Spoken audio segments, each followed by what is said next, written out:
जय हिंद दोस्तों, welcome to बटस classes. इससे पहले हम लोग राज्यपाल के बारे में पढ़ चुके हैं और इससे पहले हम लोग उच्चतम न्यायालय के बारे में भी पढ़ चुके हैं। आज हम लोग उच्च न्यायालय के बारे में पढ़ेंगे, हाई कोर्ट के बारे में। आप सभी लोगों को हाई कोर्ट के बारे में पता होगा। जैसे कि हम लोग उत्तर प्रदेश में रहते हैं तो उत्तर प्रदेश का हाई कोर्ट इलाहाबाद में है। तो इस सभी उच्च न्यायालयों के बारे में पढ़ेंगे। किस राज्य का उच्च न्यायालय कहाँ है, किस राज्य के उच्च न्यायालय की स्थापना कौन से वर्ष में हुई, किस राज्य के उच्च न्यायालय के क्षेत्राधिकार कितना है, कितने राज्यों पर उसका क्षेत्राधिकार है, इन सभी को हम लोग डिस्कस करेंगे। तो बहुत ही मजा आने वाला है। आप लोगों को ऐसी जानकारियां मैं देने वाला हूं जिससे आप लोग बहुत कुछ सीखेंगे जो आप लोगों ने कभी भी नहीं सीखा होगा शायद। देखिए, तो अब हम लोग उच्च न्यायालय के बारे में पढ़ेंगे। यहां पर एक लाइन लिखी हुई है कि भारत की एकल न्यायिक व्यवस्था में उच्च न्यायालय उच्चतम न्यायालय के अधीन तथा अधीनस्थ न्यायालय के ऊपर काम करता है। इस लाइन को समझ लीजिए। भारत में एकल न्यायिक व्यवस्था है। मैं पहले ही आप लोगों को बता चुका हूं कि भारत में एकल न्यायिक व्यवस्था है, ठीक है। इसमें शीर्ष पर उच्चतम न्यायालय है जिसको हम लोग सुप्रीम कोर्ट कहते हैं, ठीक है। शीर्ष पर मतलब सबसे बड़ी अदालत हमारे देश की जो है वो है सुप्रीम कोर्ट, और उसके अधीन उच्च न्यायालय आते हैं। हमारे देश के जितने भी उच्च न्यायालय हैं वो सब सुप्रीम कोर्ट के अधीन आते हैं। अधीन का मतलब सुप्रीम कोर्ट के नीचे आते हैं, सुप्रीम कोर्ट के नीचे काम करेंगे, ठीक है। लेकिन अधीनस्थ न्यायालय के ऊपर काम करेंगे। अब अधीनस्थ न्यायालय क्या होती है? आप अगर अपने जिला अदालत में जाएंगे तो वहां पर लिखा रहता है अधीनस्थ न्यायालय। क्या लिखा रहता है? अधीनस्थ न्यायालय, ठीक है। तो मैंने जब पहली बार देखा था तो यार लिखा हुआ था उस पर अधीनस्थ न्यायालय। तो अब मेरे समझ में आया कि उस पर अधीनस्थ न्यायालय क्यों लिखा होता है। अधीनस्थ न्यायालय इसलिए लिखा होता है क्योंकि ये जिला अदालत जो होती है उच्च न्यायालय के अधीन काम करती है। किसके अधीन काम करती है? उच्च न्यायालय के अधीन। तो आप लोग इस श्रेणी को समझ सकते हैं कि उच्च न्यायालय जो है वो उच्चतम न्यायालय के अधीन काम करता है और जिला अदालत जो है वो उच्च न्यायालय के अधीन काम करती है। तो आप लोग इतनी बात समझ गए होंगे। इस लाइन से क्वेश्चन बनने की संभावना कम है, लेकिन आगे जो लाइन लिखी हुई है इससे क्वेश्चन बनने की संभावना अधिक है, ठीक है। क्या लाइन लिखी हुई है? पहले हम लोग लाइन देखेंगे। भारत में उच्च न्यायालय संस्था की स्थापना तब हुई जब 1862 में कलकत्ता, बंबई, मद्रास न्यायालय की स्थापना हुई। समझ रहे हो? अगर क्वेश्चन ये पूछ दिया जाए कि भारत में उच्च न्यायालय संस्था की स्थापना कब हुई, तो इसका आंसर होगा 1862। दो बार मैं डेट रिपीट कर रहा हूं, 1862। देखिए, मुझे पता है कि डेट याद कर पाना थोड़ा कठिन होता है। इसका याद करने का तरीका यही है कि आप डेट को रिपीट कर लिया करें एक दो बार रिपीट करेंगे तो आपको डेट याद हो जाएगी। तो भारत में उच्च न्यायालय संस्था की स्थापना कब हुई? 1862 ईस्वी में। लेकिन ये संस्था की स्थापना जो हुई है तब हुई है जब कलकत्ता, बंबई, मद्रास उच्च न्यायालय की स्थापना हुई है। मतलब ये है कि संस्था की स्थापना तब हुई है जब कलकत्ता, बंबई, मद्रास न्यायालय की स्थापना हुई। अब यहां से को आंसर में ये मिला है कि कलकत्ता, बंबई और मद्रास ये तीन जो उच्च न्यायालय हैं इनकी स्थापना 1862 में हुई, ठीक है। अब अगर क्वेश्चन ये बन जाए कि कलकत्ता उच्च न्यायालय की स्थापना कब हुई, तो आंसर होगा 1862 ईस्वी। या क्वेश्चन ये बन जाए कि बंबई उच्च न्यायालय की स्थापना कब हुई, तो आंसर क्या होगा? 1862 ईस्वी। अगर क्वेश्चन ये बन जाए कि मद्रास उच्च न्यायालय की स्थापना कब हुई, तो 1862 ईस्वी। आप सभी लोग शायद नहीं समझ पा रहे होंगे, मद्रास जो है वो भारत का दक्षिण इलाका है। तमिलनाडु, तेलंगाना, आंध्र प्रदेश, ये जो इलाका है, समझ रहे हो।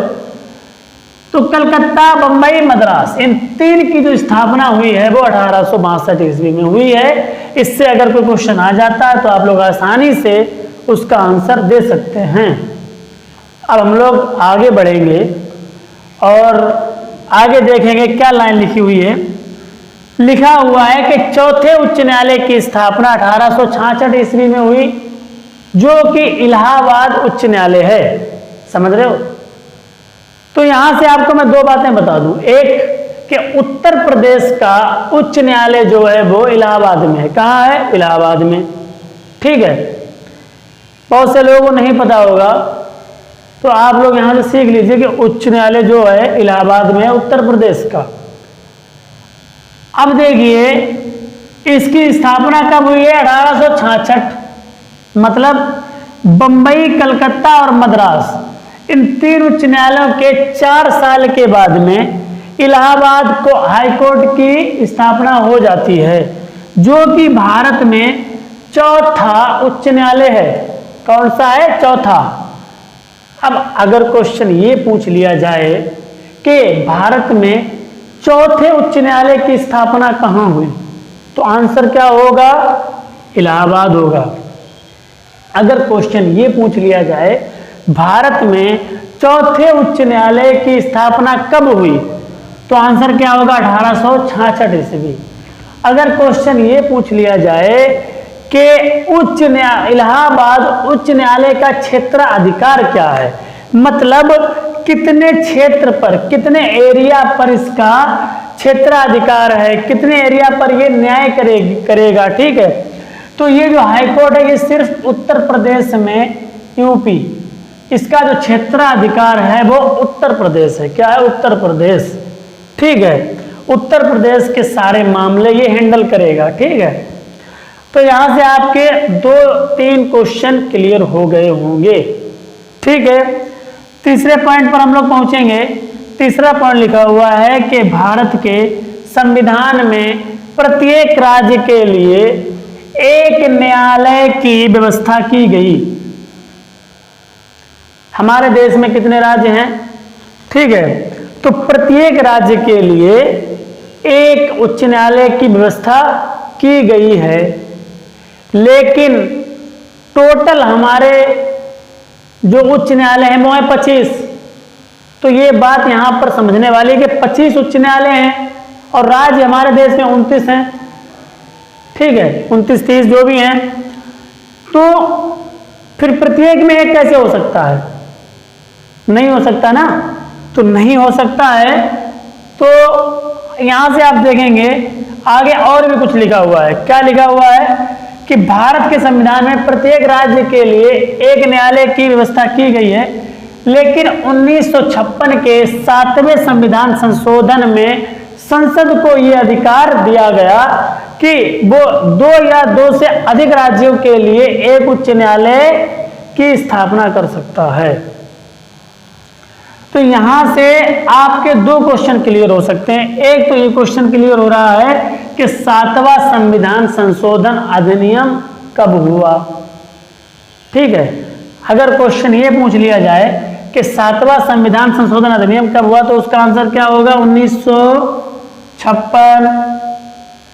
फिर अगर क्वेश्चन ये पूछ लिया जाए कि इस संविधान संशोधन में क्या व्यवस्था की गई, तो इस संविधान संशोधन में यह व्यवस्था की गई कि 2 या 2 से अधिक राज्यों के लिए एक उच्च न्यायालय की स्थापना संसद कर सकती है। तो यहां से हमारा पहले वाला डाउट क्लियर हो गया है। पहले वाला हमारा डाउट यह था कि प्रत्येक राज्य के लिए एक उच्च न्यायालय हो सकती है, लेकिन कुछ राज्यों में क्या है? उच्च न्यायालय नहीं है, वो दूसरे उच्च न्यायालय से संबंधित हैं। जैसे कि एक उच्च न्यायालय है मणिपुर उच्च न्यायालय। मणिपुर उच्च न्यायालय से 2 या 3 राज्य संबंधित हैं, शायद 2-3 राज्य संबंधित हैं।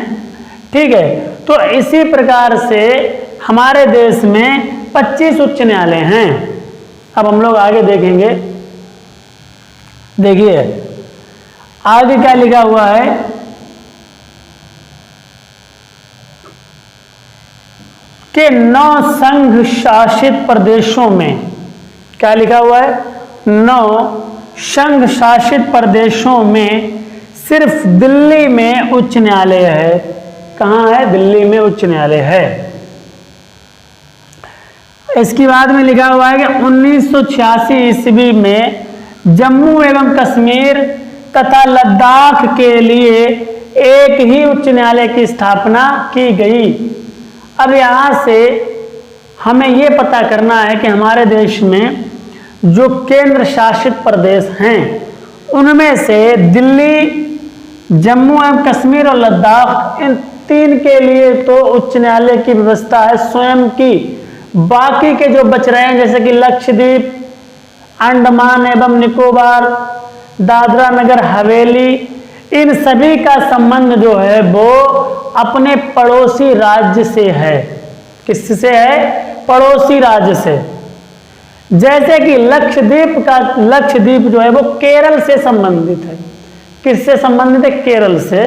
तो जो केरल का उच्च न्यायालय है तो लक्षद्वीप जो है वो केरल के उच्च न्यायालय से संबंधित है। तो आप लोग ये बात समझ गए होंगे। अब नेक्स्ट वीडियो में आप लोगों को मैं ये बताऊंगा कि कौन से उच्च न्यायालय की स्थापना कब हुई, जैसे कि इलाहाबाद की कब हुई, बंबई के उच्च न्यायालय की कब हुई, दिल्ली के उच्च न्यायालय की कब हुई। तो इन सभी की मैं सूची आप लोगों को बताऊंगा, सूची बनवाऊंगा, और कौन सा केंद्र शासित प्रदेश जो है वो किस राज्य से संबंधित है, ये सारी जानकारी आप लोगों को अगले वीडियो में मिलेगी। तो वर्टेक्स क्लासेस से जुड़े रहिए। उम्मीद है आप लोगों को बहुत कुछ समझ में आया होगा।